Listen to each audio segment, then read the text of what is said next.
Bonjour et bienvenue dans votre émission Coupée en 4. Cette émission, vous la connaissez maintenant puisqu'aujourd'hui nous fêtons nos 1 an d'émission et de diffusion au travers desquels nous avons découvert ensemble des témoignages extraordinaires de vies transformées par Dieu. Et qui dit anniversaire dit aussi émission un petit peu spéciale avec une invitée toute spéciale aussi. Vous la connaissez bien puisque d'habitude c'est elle qui coiffe les invités et qui les fait parler. Mais aujourd'hui c'est Jeanne qui va se retrouver dans le fauteuil de Coupée en 4.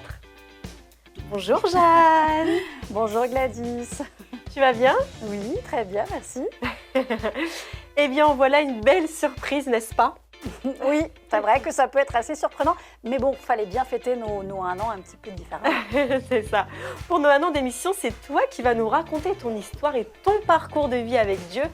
Mais avant cela, Jeanne, il est de coutume de demander qu'en est-il de tes cheveux? Qu'est-ce que tu veux que je fasse de tes cheveux aujourd'hui?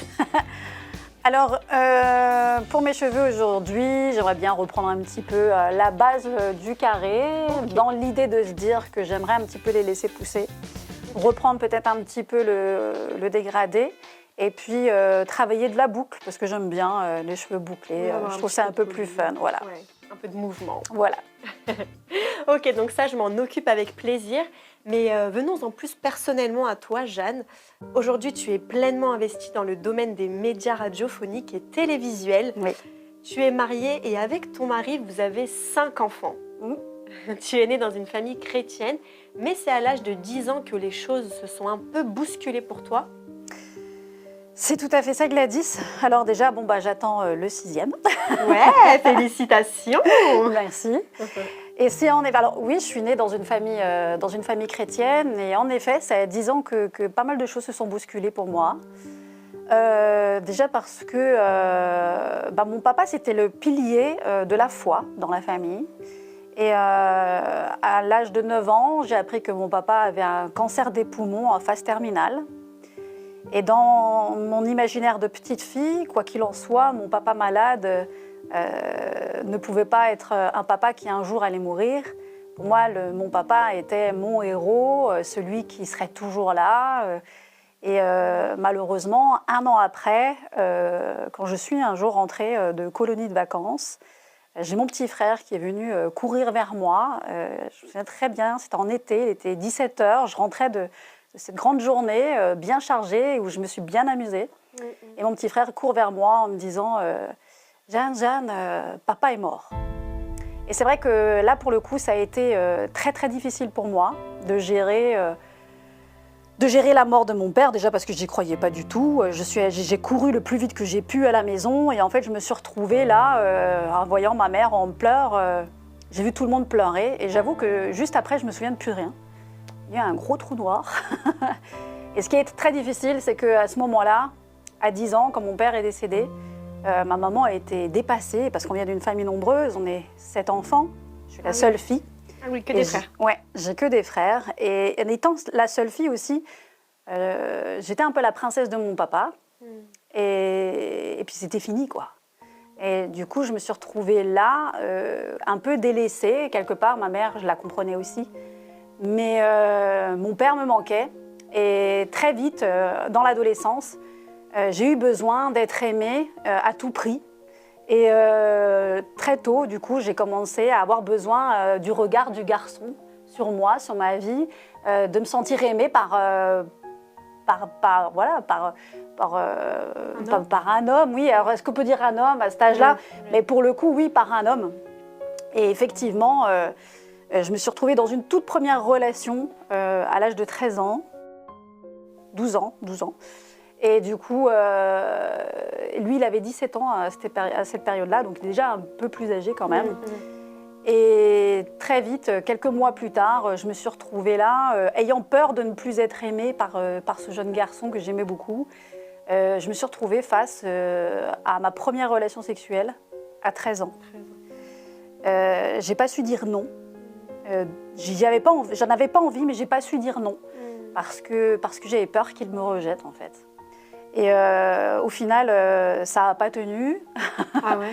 Ça n'a pas tenu. Quelques années plus tard, j'ai rencontré, on va dire, le premier homme de ma vie, vraiment, avec qui j'ai eu un petit garçon. mon premier fils, Théo. Tu l'as eu jeune du coup? Je l'ai eu à 20 ans. Ouais, je l'ai eu à 20 ans. C'était une relation compliquée parce qu'en fait, cet homme-là, voilà, la recherche du père, on s'en rend compte. Moi, à ce moment-là, je ne me rendais pas compte, mais cet homme-là avait 26 ans de plus que moi. Ah oui, quand même. J'avais 15 ans, il en avait 42, 43, voilà, les calculs, je sais pas si les calculs sont bons, mais... Ça aurait pu être ton père.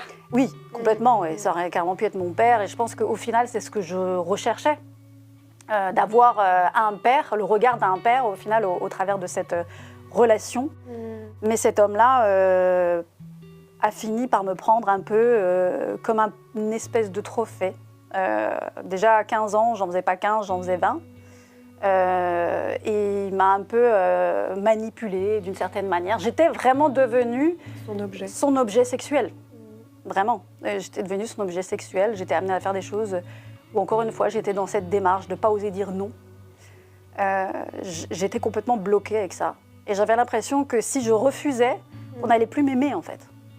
Et quand mon fils est né, donc à 20 ans, j'étais toujours encore avec lui. Et je suis arrivée à un point où, malgré que j'avais mon fils, j'étais tellement considérée plus comme un objet, je n'avais plus d'identité, je ne savais plus rire, je ne savais plus vivre, que j'ai eu envie de mourir, en fait, à 22 ans. À 22 ans. Donc tu te retrouves là, à 22 ans, complètement perdue. Tu n'as aucune identité, si ce n'est celle qu'on a bien voulu t'accorder. Tu as l'impression aussi d'être emprisonnée dans une relation qui te tue.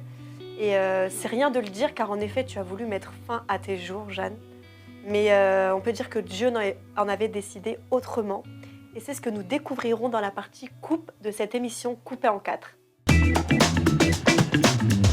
Coupée en 4, ça continue avec notre invitée Jeanne, notre coiffeuse qui se fait coiffer à l'occasion de nos 1 an d'émission de Coupée en 4. Alors Jeanne, tu nous disais qu'à 22 ans, tu voulais en finir avec la vie. Oui. Ah ouais, complètement. J'avais même, je dirais, clairement organisé ma mort. J'étais tellement à un niveau de désespoir absolu où je n'avais plus aucune identité. L'homme avec qui j'étais m'avait fait clairement comprendre que je ne servais à rien. Au point où même, alors que j'avais un fils de 2 ans, pas tout à fait, il m'avait fait même comprendre qu'en gros, je ne savais pas être une bonne mère. Et que de toute façon, je n'étais ni une bonne mère, ni une bonne épouse, et que je ne servais à rien, et que voilà, j'étais complètement dévalorisée. Ouais, voilà, c'est ça. Dévalorisée et de surcroît utilisée continuellement comme cet objet sexuel. Donc ça ne faisait que détruire chaque jour l'image que j'avais de moi, mais même la valeur de la vie. Donc un jour, en allant au travail, je prenais toujours ce même chemin pour aller bosser, à l'époque où j'étais uniquement coiffeuse d'ailleurs. J'avais un chemin que j'aimais beaucoup, c'était une allée où il y avait des arbres de chaque côté. Je trouvais que cet endroit il était splendide. Et j'avais décidé que j'avais choisi un arbre, en fait, sur lequel j'allais me cracher avec ma voiture. Et ce jour-là est arrivé, c'était un dimanche. J'avais dit que j'avais besoin de prendre l'air pour me promener. J'ai pris ma voiture, en plus j'avais une vieille 205 pourrie, rouge, qui était pas en très bon état. Et j'étais allée dans cette allée, qui était à l'époque limitée à 80. J'avais mis, je vois l'arbre arriver, et en fait, à ce moment-là, j'appuie à fond sur la pédale de vitesse. Et je vais en direction de cet arbre, et je ferme les yeux. Et j'étais comme ça, en fait, avec la pédale appuyée à fond sur la voiture. J'accélère le maximum que je peux et je dis, c'est maintenant, c'est fini, j'en peux plus. Et au moment où je me dis ça, je ne sais pas combien de temps ça a duré, mais ça n'a pas dû durer longtemps parce que, voilà, j'ai eu une vision. C'est-à-dire que je me suis vue, petite fille, assise sur la chaise de l'église, en train de dessiner. Et il y avait mon père à côté de moi qui était en train de louer Dieu avec les bras levés. Et en fait, je ne sais pas pourquoi cette vision, elle est venue comme ça à moi et ça m'a choquée parce que je ne pensais pas du tout à ce moment-là ni à mon père, ni à moi petite fille, ni à rien du tout de tout ça. Et ça m'a fait dévier de la route où d'un coup j'ai braqué. Je me suis arrêtée sur le bas-côté en catastrophe et je suis restée là, j'ai eu un blocage en fait. Et je me suis dit, mais pourquoi j'ai vu ça maintenant? Et en fait, j'ai eu envie de me dire, et je me suis dit, mais en fait, cet endroit, c'est quoi? C'est l'église où j'allais avec mon père quand j'étais petite. Ça y ressemblait beaucoup. Et du coup, je me suis dit, il faut que je pose quand même la question à ma mère. Et sur le chemin du retour, j'ai appelé ma mère. Et je lui ai posé la question. Je lui ai dit, écoute maman, voilà, écoute, j'ai eu une pensée, parce que ma mère n'était au courant de rien, de ce qui se passait réellement dans ma vie. Elle ne savait pas du tout que tu étais en relation. Ah si, elle savait. Elle savait, mais elle ne savait pas du tout à quel point je souffrais. Parce que je cachais ça, en fait. Oui, oui. Et je lui ai posé la question, j'ai dit, maman, mais au fait, c'est vrai, on allait à l'église avec papa quand on était petit. Elle me dit, oui, oui. Je lui ai dit, mais est-ce que les chaises, ça ressemblait à ça et à ça? Elle me dit, ah oui, oui, tout à fait. Je dis, est-ce que cette église, elle existe encore? Elle me dit, bah, bien sûr, oui, elle existe encore. Je dis, écoute, est-ce qu'on pourrait une fois y aller, dimanche, là, prochain? J'aimerais juste voir l'endroit. Et ma mère, elle me dit, bah oui, si tu veux, je peux t'y emmener. Et donc, je me suis dit, bon, de toute façon, je ne suis pas une semaine près pour mourir. Hein. Je me suis dit, si j'ai vu ça maintenant, c'est peut-être qu'il y a une raison. Peut-être qu'il faut que je voie quelque chose avant de mourir. C'est ce que je m'étais dit. Et dimanche prochain, arrive, ma maman m'emmène à cet endroit, à cette église. Je rentre dans l'église, déjà c'est une église de 2000 membres. Ah oui. Grande église, j'arrive là et l'odeur, rien que quand je suis rentrée, l'odeur me rappelait déjà des souvenirs. Je me souvenais de cette odeur. Quand je suis arrivée, j'ai vu ces chaises et je me suis dit, mais oui, mais c'est ces chaises que j'ai vues. Dans la vision, c'était les mêmes chaises. Dans la vision, c'était les mêmes chaises. Et donc là, l'église commence, les gens commencent à louer Dieu, machin et tout. Et je me souviendrai toujours, on était debout avec ma mère à côté. Et puis moi, je me tiens à la chaise de devant et il y avait une voix à l'intérieur qui me disait « Fous le camp d'ici, t'as rien à faire là. Pars de là, qu'est-ce que tu fous là ?» Et intérieurement, je ne sais pas si c'était une forme de fierté ou quoi, je me suis dit « Mais non, mais t'es là, c'est bon, on reste jusqu'au bout, c'est pas grave, tu peux y arriver. » Et je voyais ces gens qui louaient Dieu, qui parlaient dans des langues bizarres. J'étais là, je disais, mais ils ont vraiment l'air pas clairs, en fait, ces gens. Je disais, ils sont vraiment bizarres, en fait. Et à un moment donné, je ne sais pas ce qui s'est passé, en plein milieu de la louange, c'est comme quelque chose qui m'a dit, lève la tête. Je levais ma tête, et au moment où je lève ma tête, il y a quelque chose qui m'a traversée, mais c'était physique. Il y a quelque chose qui m'a traversée, je suis tombée à genoux devant tout le monde, alors qu'en plus de ça, moi, je n'ai pas du tout été du genre à me dire... J'étais assez pudique quand même, à ce niveau-là. Je suis tombée à genoux devant tout le monde et je ne sais pas pourquoi, je me suis mise mais à pleurer, à pleurer, à pleurer, à pleurer. Et je me suis vue comme d'en haut, je me suis vue pleurer et j'ai vu que toutes les larmes qui coulaient, elles étaient noires et que ça faisait une énorme flaque sous moi. Et au même temps que je voyais ces larmes qui coulaient, qui sortaient de moi, il y avait une lumière qui rentrait, lumineuse, et qui me remplissait. C'est-à-dire, je me vidais de mes larmes qui étaient noires et cette lumière m'habitait tout doucement, petit à petit. C'était vraiment quelque chose... Il faut le vivre. C'est-à-dire que si moi, on me l'avait dit ou on m'avait expliqué, même les choses comme je les explique là, je me serais dit, oui, mais enfin bon, ok, toi, t'as vécu ça. Mais il fallait que je le vive moi-même pour comprendre qu'il se passe vraiment quelque chose. Et en fait, quand ce moment-là est passé, je me suis levée. Quand je suis sortie après de l'église avec ma mère, j'étais complètement transformée. C'est-à-dire que ça a été comme ça, instantané. Je suis sortie de là, j'étais plus la même femme. J'étais heureuse de vivre, je n'avais plus aucune pensée de mort. J'avais envie de crier à la terre entière à quel point Dieu était capable de nous remplir de son amour. Enfin, j'étais aimée par quelqu'un sans avoir besoin de donner quelque chose. Wow. C'était une révélation. De l'amour du Père qui m'a tellement manqué. Je me suis rendu compte qu'en fait, j'ai un Père qui m'aime et qui me demande rien pour pouvoir l'aimer et pour qu'il m'aime. Et donc vraiment, à ce moment-là, j'ai vécu un vrai changement dans ma vie, au point où même quand je suis rentrée à la maison après, avec mon compagnon qui gardait mon fils à ce moment-là, au moment où il a ouvert la porte, il m'a regardé, il a eu un élan vers l'arrière et il m'a dit... Qu'est-ce qui t'est arrivé? Il a vu que c'était passé quelque chose. Ouais, il m'a dit, ton visage, il a changé. Et il n'arrivait plus à me regarder en face. Il n'arrivait plus à me regarder dans les yeux, en fait. C'était vraiment un moment spécial et il y a vraiment eu un moment avant et après ce moment-là, ouais. Waouh. Et du coup, après tout ça, dans ta vie et de manière plus concrète, qu'est-ce qui a changé? Tout. Waouh. Tout.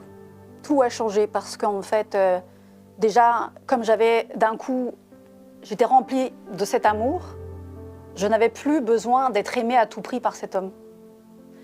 Donc, le regard qu'il avait sur moi n'avait plus autant d'importance. Et ce qui s'est passé, c'est que j'ai commencé à m'affirmer, j'ai surtout commencé à me respecter.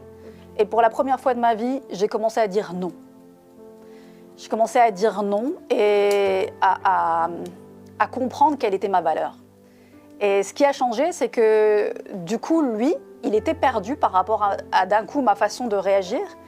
Et il a essayé de poursuivre quand même dans cet élan de manipulation. Il s'est rendu compte qu'il n'avait plus de prise là-dessus. Le problème étant, c'est que ça allait assez loin. C'est qu'à un moment donné, comme il a senti qu'il ne pouvait plus avoir cette mainmise sur ma vie, c'était vraiment de la manipulation, mais c'était vraiment de la perversion. Ouais, c'est ce que j'avais dit. C'était un pervers narcissique. Vraiment, mais vraiment poussé. Et du coup, au point où, quand il s'est rendu compte qu'il n'arrivait plus, ça en est venu aux mains. C'est-à-dire qu'à un moment donné, cet homme-là, il m'a collé contre un mur et il était en train de m'étrangler. Et ce qui m'a sauvé la vie, c'est mon fils. Il a fait ça devant lui? Mon fils, il avait donc 2 ans et demi à ce moment-là. Et il a entendu que j'étais en train d'étouffer, au final. Et il est venu en courant, il a chopé la cuisse de son père et il a dit, lâche maman.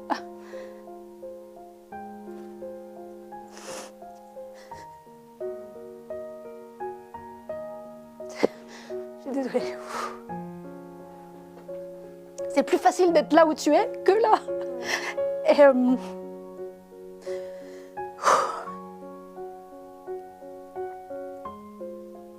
il a dit, lâche maman, tu vas la faire mourir. Et à ce moment-là, il a lâché mon cou, j'ai pu reprendre ma respiration. Et j'ai pris mon fils par la main.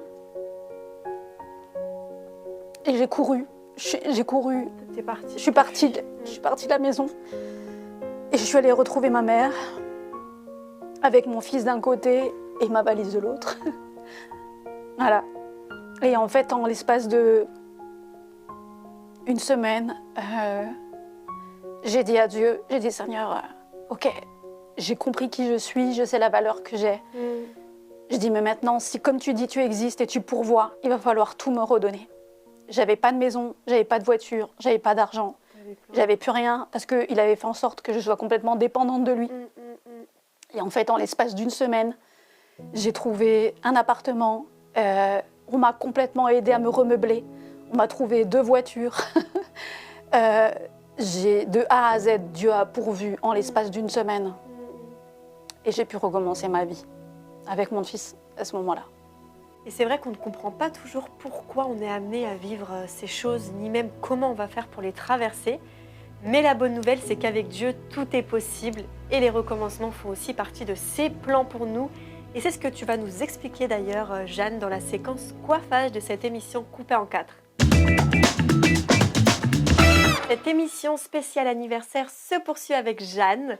Celle qui d'habitude tient les ciseaux dans sa main a accepté de passer elle aussi dans le fauteuil de la confidence pour nous partager son histoire. Un parcours de vie jalonné de défis à relever et notamment aussi, Jeanne, dans le domaine professionnel. Oh que oui. C'est-à-dire que par rapport à mon histoire, le truc aussi, c'est que quand on a été tellement dévalorisé, on a l'impression que dans tous les domaines, et ben forcément, même dans le domaine du travail, on ne représente pas grand-chose. Et ce qui s'est passé, c'est que, arrivée à ma 12e année de coiffure, j'étais là au travail. Et puis une fois en sortant de cette journée de travail, j'ai une pensée qui me vient à l'esprit et qui me dit il est temps pour toi de passer à autre chose. Et ça m'a été bizarre parce que c'était un peu comme si j'avais eu une conversation. C'est-à-dire que quand j'ai eu cette pensée, je me suis dit mais passer à autre chose de quoi exactement? Et c'était très clair, c'était une pensée, tu vas quitter ce travail. Et j'étais là, quitter mon travail, ok, mais comment ça Je n'avais aucune idée de quoi j'avais vraiment envie à ce moment-là. C'est pas comme si on monte un projet avec une envie particulière, avec un projet bien défini, en se disant voilà, je veux faire ça, je vais l'organiser, machin. Ça m'est un peu tombé dessus, en fait. Et juste, Dieu m'a dit c'est maintenant. Maintenant, tu vas passer à autre chose. Et en fait, j'ai prié pour ça. C'est-à-dire que j'ai vraiment essayé de sonder les choses et de dire ok, Seigneur, c'est toi qui me parles, mais tu veux que je fasse quoi? Et à ce moment-là, Dieu m'a dit c'est pas toi qui t'occupes de ce que tu vas faire par la suite, occupe-toi juste de ce que je te dis aujourd'hui. Et jusqu'à mon dernier jour, je ne savais pas réellement ce que je devais faire. Et je me souviens que à la dernière semaine, j'avais beaucoup prié. Je disais, Seigneur, vraiment, ça serait bien quand même que tu me dises à peu près, un minimum, dans quoi je vais peut-être aller. Parce que là, quand même, je suis un peu perdue. Et je me souviens que le dernier jour où j'ai travaillé au salon de coiffure, une de mes dernières clientes, c'était pas la dernière, c'était une de mes dernières, c'était dans l'après-midi, c'était un samedi, vers les 14h comme ça.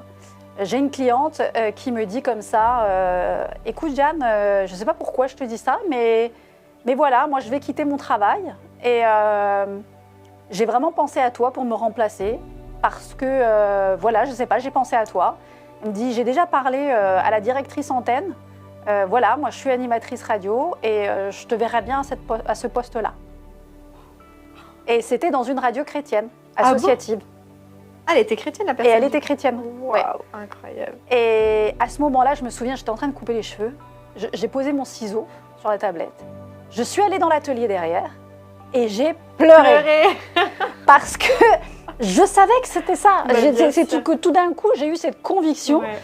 Je t'avais dit que je t'avais préparé quelque chose. Tu m'as fait confiance jusqu'au bout, jusqu'à ton dernier jour. Et moi, au dernier jour, je te montre là où j'avais déjà prévu. On t'attend déjà. Et effectivement, on m'attendait à cet endroit-là. J'ai fait cette entrevue. Je me suis placée derrière ce micro que je n'avais jamais... Enfin, j'avais jamais vécu ça, d'être derrière un micro pour parler en radio. J'ai fait une tentative. C'était tout nouveau pour toi, quoi. C'était complètement nouveau. Et en fait, les premiers essais ont été très concluants. La directrice à l'époque antenne, quand je suis sortie de ce studio, elle m'a regardée, elle m'a dit écoute, c'est un truc de fou, comme j'ai l'impression que c'est naturel pour toi. Elle fait c'est parfait, c'est génial. Écoute, ce qu'on va faire, c'est qu'on va se revoir, on va faire une formation en interne et ça serait chouette que tu commences avec nous. Et donc, ce qui s'est passé, c'est que pour la petite anecdote, alors non seulement cette formation à l'INA a été conclue par l'obtention du diplôme, on m'a souvent, pendant cette année, vue comme l'ancienne petite coiffeuse qui n'avait pas grand-chose à dire, c'était plutôt « sois belle et tais-toi ». Au final, j'ai fini majeure de la promo. Ah. Ça, c'était le vrai clin d'œil de Dieu. Et quand bien même encore, on me faisait comprendre que peut-être je n'étais pas encore à la hauteur et tout ça à ce moment-là, j'ai voulu me professionnaliser encore plus et j'ai voulu faire valoir mes acquis pour rentrer en école de journalisme. Et là, il s'est passé un truc de fou. C'est-à-dire qu'en école de journalisme, j'ai fait ma candidature pour passer un master. J'ai fait valoir mes acquis, donc j'ai fait une VAE. Et je suis passée là, on me demandait de venir à l'école. C'était deux semaines après les inscriptions, 2 semaines après la rentrée. Je suis arrivée dans cette école et il y avait 4 personnes qui étaient là. Il y avait le prof de journalisme, la directrice du QEJ, c'était l'université du journalisme à Strasbourg, et 2 autres personnes. Et ils ont commencé à me poser plein de questions. Je suis sortie de là, ils m'ont dit c'est bon, écoutez, on va délibérer. Ils m'ont demandé de me remettre dans la salle d'attente. Ils m'ont rappelé 10 minutes après. Je suis arrivée de nouveau dans cette salle. Et ils m'ont regardé, ils se sont regardés et ils m'ont dit bon, déjà on va vous dire un truc, ce qu'on va faire aujourd'hui, ça n'est encore jamais arrivé. Alors, déjà, je les ai regardés, ça a commencé à me faire sourire. Et après, il me regarde, le prof de journalisme, il me regarde, il me dit, déjà, j'aimerais juste une chose, il faut que vous sachiez juste une chose, c'est que dans cette école, il y a 600 postulants et il y a 40 admis. Alors, j'ai dit, ok. Il me dit, vous arrivez quand même 2 semaines après l'inscription. J'ai dit, oui.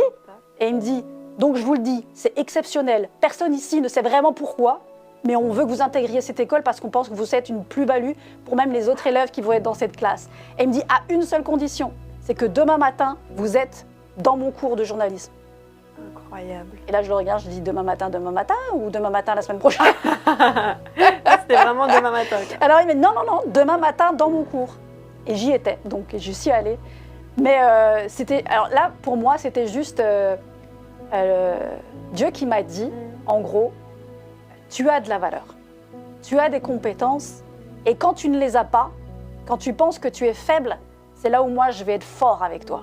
C'est là où tu vas pouvoir faire la différence, parce que tu ne t'appuies pas sur tes propres connaissances, tu ne t'appuies pas sur ta façon d'avoir fait tes études et pris de l'assurance au travers de ce que tu savais faire, de ton intelligence, mais tu t'appuies sur moi. Et c'est là où tu vas faire une réelle différence. Et ça me rappelle ce verset qui dit que Dieu utilise les choses folles de ce monde pour confondre les sages. Et là, pour le coup, moi, je veux bien être folle. Ouais, et c'est vrai que ton témoignage met vraiment en avant cette citation qui dit que Dieu n'appelle pas forcément les personnes les plus qualifiées, mais c'est lui qui qualifie les appelés. Oui.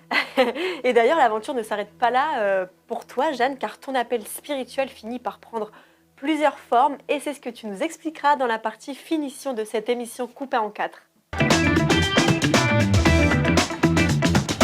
On poursuit cette émission avec notre invitée Jeanne, notre coiffeuse présentatrice qui, pour les 1 an de l'émission, se retrouve dans le fauteuil de coupé en 4. Alors Jeanne, Dieu te demande à tes 40 ans de tout lui abandonner. Tes finances, ton travail, ton envie de te consacrer à lui seul pour te faire entrer dans quelque chose de totalement inattendu. Ouais. En fait, ça c'est l'histoire de ma vie avec Dieu. C'est-à-dire qu'il m'a toujours arrêté dans ma vie à des moments bien précis pour me faire entrer dans quelque chose auquel j'aurais jamais pu m'attendre, imaginer, penser. Et oui, à mes 40 ans, en fait, pour la première fois de ma vie, je suis rentrée déjà dans un jeûne de 40 jours. Et en fait, dans ce jeûne, j'ai vraiment vécu des choses extraordinaires. Et Dieu m'a révélé son amour, Dieu m'a révélé ses desseins, Dieu m'a aussi montré dans quelle direction il voulait que j'aille dans ma vie professionnelle, mais aussi dans ma vie sentimentale.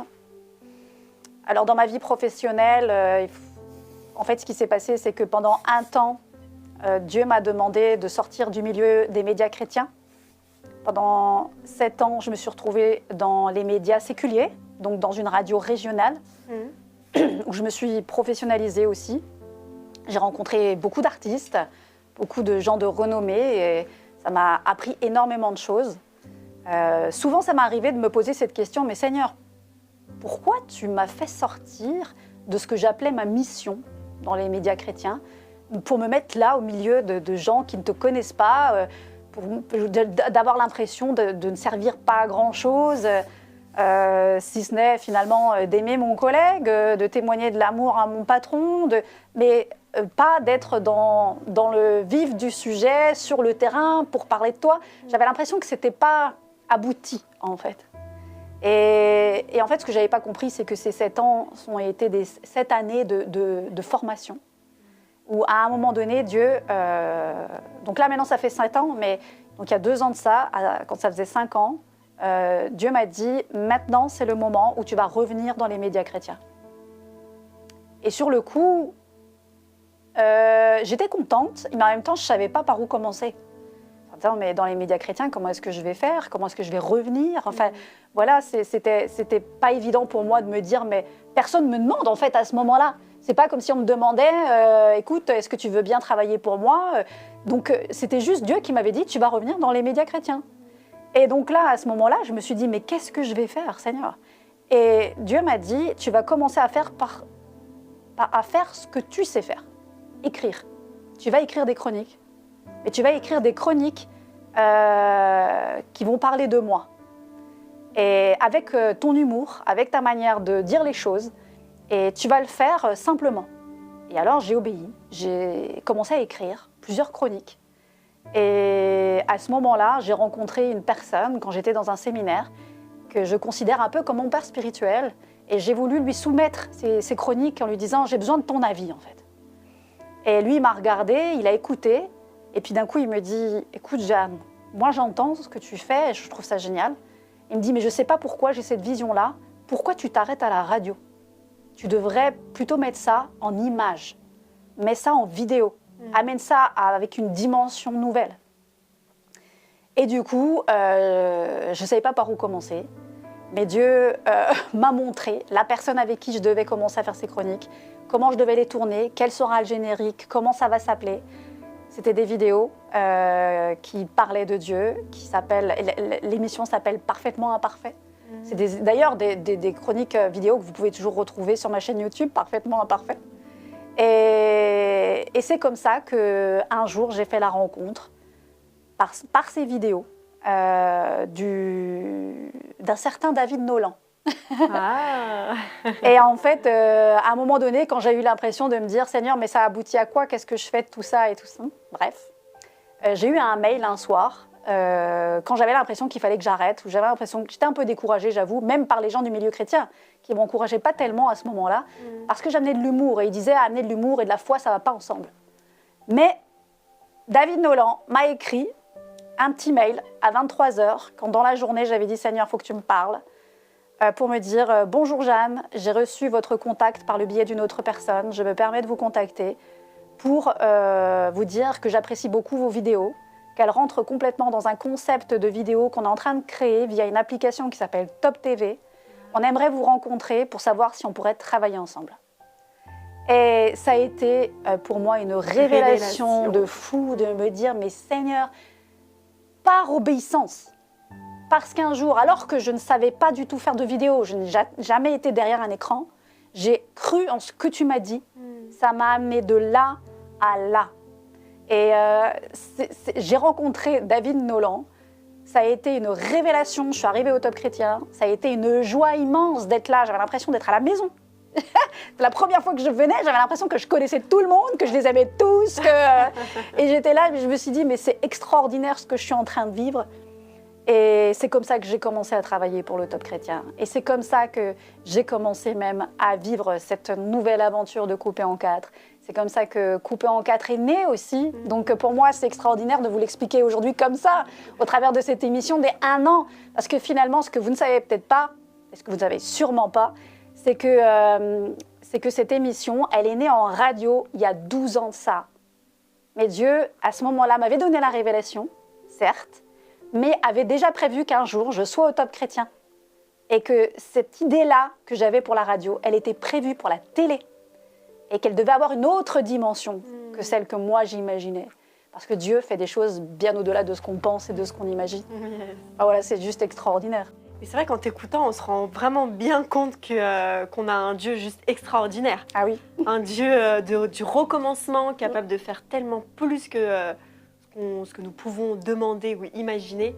Bon, par contre, ce que moi je vais te demander, Jeanne, très bientôt, c'est ton précieux conseil pour toutes les personnes qui nous écoutent. Et ça sera aussi la dernière partie de cette émission avec un dernier regard dans le miroir. Nous voici à la dernière étape de cette émission, c'est la découverte. Alors, est-ce que j'ai réussi ma mission? On va le découvrir tout de suite, Jeanne. Tu es prête? Oh bah oui, je suis prête. Ah, bien! Ah, c'est marrant, c'est encore différent de ce que moi je fais. Ouais, t'as vu? Ouais. J'ai essayé de faire quelque chose d'assez... naturel. Naturel, ouais, exactement. Mais je crois que tu fais quelque chose de plus naturel encore que ce que moi je fais d'habitude. Oui. Ouais, c'est super. C'est bien, hein? Ouais, merci beaucoup. Alors, Jeanne, comme tu as l'habitude dans cette émission, ah bon, j'ai l'habitude. Tu le sais. Du coup, je te laisse donner le précieux conseil à toutes les personnes qui écoutent ton témoignage depuis le début de l'émission. Alors, j'aurais tellement de conseils à vous donner, mais s'il y en a vraiment un que j'ai envie que vous puissiez retenir, je vais rebondir sur une citation de Mark Twain qui dit qu'ils ne savaient pas que c'était impossible, alors ils l'ont fait. En fait, ça rejoint un peu finalement cette parole de Jésus qui dit « Tout est possible à celui qui croit ». Et c'est vrai que dans nos vies, parfois, on est amené à traverser des situations qui font qu'on a l'impression que pour nous, c'est raté, quoi. Notre vie, elle est ratée, on a raté le coche, on n'a pas bien débuté.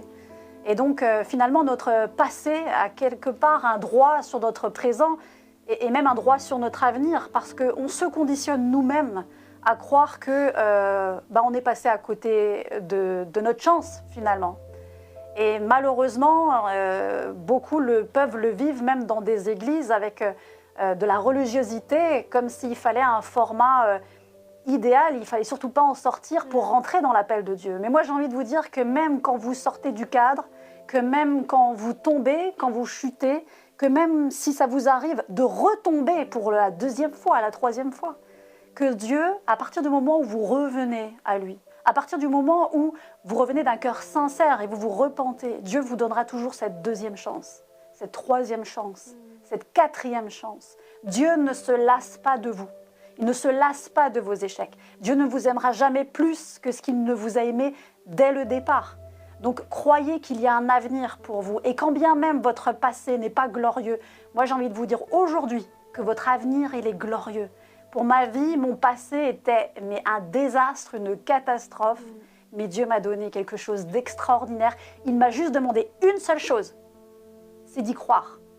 Et moi, je vous demande une seule chose aujourd'hui, c'est de croire que Dieu peut tout changer dans votre vie. Amen, amen. Merci beaucoup pour ce très bon conseil, Jeanne. Vraiment qu'on va garder précieusement dans nos cœurs et dans nos pensées. Puis moi, comme toujours, un petit défi que je vous lance cette semaine, c'est de chercher à être encore plus consacré à Dieu. Faire des choses qui vous poussent vraiment à sortir de votre zone de confort pour aller plus loin avec Dieu. En tout cas, merci beaucoup, Jeanne, de nous avoir confié ton histoire. Écoute, c'était vraiment merci très pertinent. À toi, Gladys. D'ailleurs, j'ai envie de dire que restez là parce que bientôt, c'est elle qui va venir donner son témoignage. Il ne faudra pas arrêter ça. Hein. Ouais, dans la prochaine émission. Donc, si le témoignage de Jeanne vous a parlé, vous a encouragé, n'hésitez pas à nous laisser un commentaire sous la vidéo. Pensez aussi à vous abonner à notre chaîne YouTube Coupé en 4 afin de recevoir toutes les notifications, histoire qu'on reste connecté. Et autrement, on se donne aussi rendez-vous dans une prochaine émission pour un nouveau relooking avec encore une fois un nouvel invité qui viendra nous raconter son histoire et c'est moi. Et c'est forcément elle. Et j'ai envie de rajouter juste une chose, c'est que si vous aussi, vous pensez que votre témoignage vaut la peine, moi je crois que tous les témoignages en vaut la peine, mais si vous êtes prêts justement à cela, à faire partie de ceux qui viennent dans ce fauteuil, eh bien, surtout, n'hésitez pas en commentaire, là aussi, à nous écrire que vous aussi, vous aimeriez partager votre témoignage. On vous fera une petite coupe bien sympathique, bien sûr, et vous aurez l'occasion de nous laisser aussi votre témoignage. Yes. Bon, à bientôt. Très très bientôt, Gladys. Bye bye.